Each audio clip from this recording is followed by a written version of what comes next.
Sometimes the people who seem the calmest on the outside are fighting the fiercest battles within.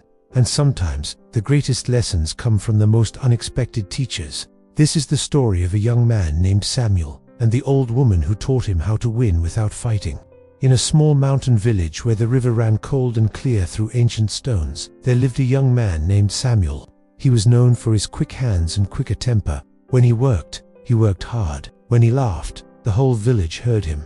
But when anger came, it came like a summer storm, sudden, fierce, and destructive. Samuel had lost jobs because of his temper. He had lost friends who grew tired of his explosions. He had even lost the woman he loved, who told him she could not build a life with someone who burned everything down. Yet beneath all that fire, Samuel carried something heavier than anger. He carried shame. Every night, lying alone in his small room, he would whisper to himself, "Why can I not control this? What is wrong with me?" The trouble had started 3 months ago when a man named Victor cheated Samuel in a business deal. They had been partners once. Samuel had trusted him completely. But Victor took the money, took the clients, and left Samuel with nothing but debt and humiliation. The whole village knew what happened. Some pitied Samuel. Others whispered that he probably deserved it.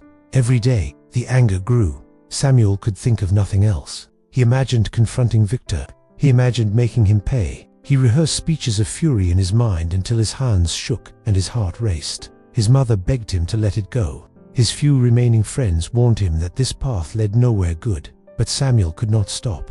The rage had become his constant companion. The first thing he felt when he woke, and the last thing he carried into restless sleep. Then, one morning, Samuel made a decision that would change everything. He decided to find Victor and end this, whatever that meant. He packed a small bag and set off before dawn. But as he walked through the village toward the mountain pass, something made him stop. It was the river. He had passed it 1,000 times before, but this morning, the sound of water over stones seemed to call to him. He felt suddenly exhausted, not in his body but in his soul.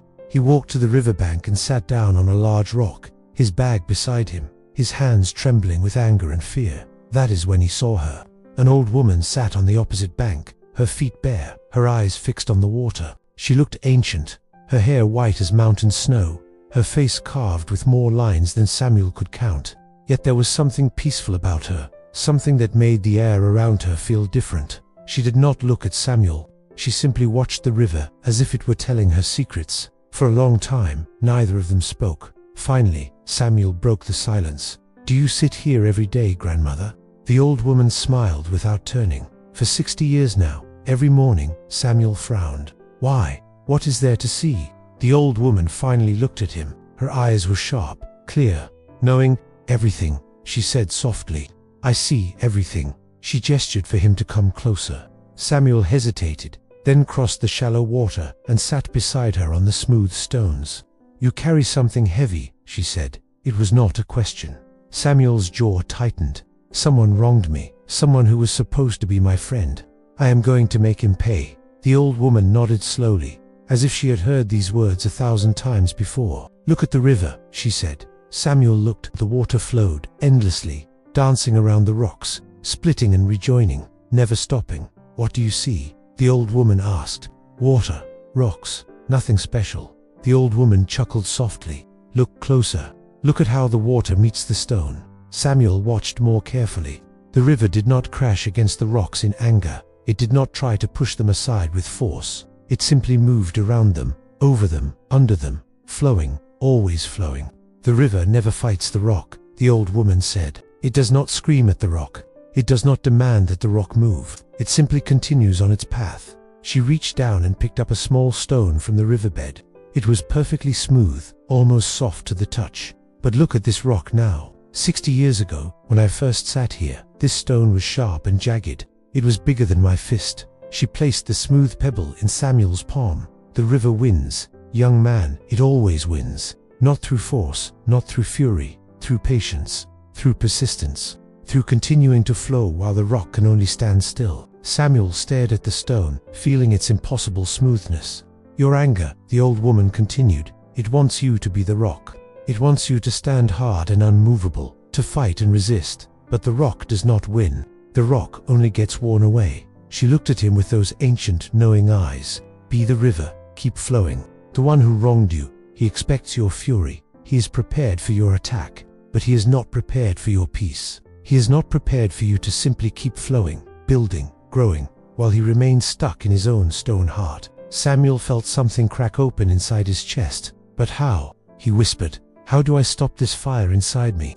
The old woman smiled gently. You do not stop it. You redirect it.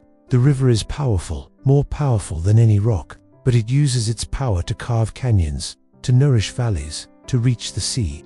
Your anger has power too. Use it to build your life, not destroy his. That night, Samuel did not continue to the mountain pass. He sat by the river until the stars came out, the old woman's words washing over him like the water over stones. Part of him still wanted to find Victor. Part of him still wanted to scream, to fight, to make someone pay for his pain. But her voice kept returning. The rock does not win. The rock only gets worn away. He thought about the last 3 months. What had his anger built? Nothing. What had it destroyed? His sleep, his peace, his chance at moving forward. He had been the rock all along, hard, stuck, slowly being worn down by his own fury. He closed his eyes and made a different decision. The next morning, Samuel returned to his village. He did not seek out Victor. He did not rehearse speeches of revenge. Instead, he found the one client who still believed in him and asked for a chance to rebuild. It was not easy. The anger still rose sometimes, hot and familiar. But whenever it did, Samuel would close his eyes and picture the river, patient, persistent, always flowing. He started small, one project, then another. When people asked about Victor, Samuel simply said, I wish him well. The words felt strange at first, like wearing clothes that did not fit. But slowly, they became true. Months passed. Samuel's business grew. His reputation for steady, reliable work began to spread. And Victor heard that Victor's new partnership had fallen apart. The man who cheated Samuel had found someone else to cheat, and this time he had chosen the wrong person. Samuel felt nothing when he heard the news. No satisfaction, no joy, just the quiet peace of the river flowing on. 1 year later, Samuel sat by the same river, watching the water move over stones. He came here often now. It had become his place of peace, his reminder. A young man from the village approached him, angry, desperate, speaking of someone who had wronged him. Samuel listened without interrupting. When the young man finished, Samuel reached into his pocket and pulled out a small, smooth stone.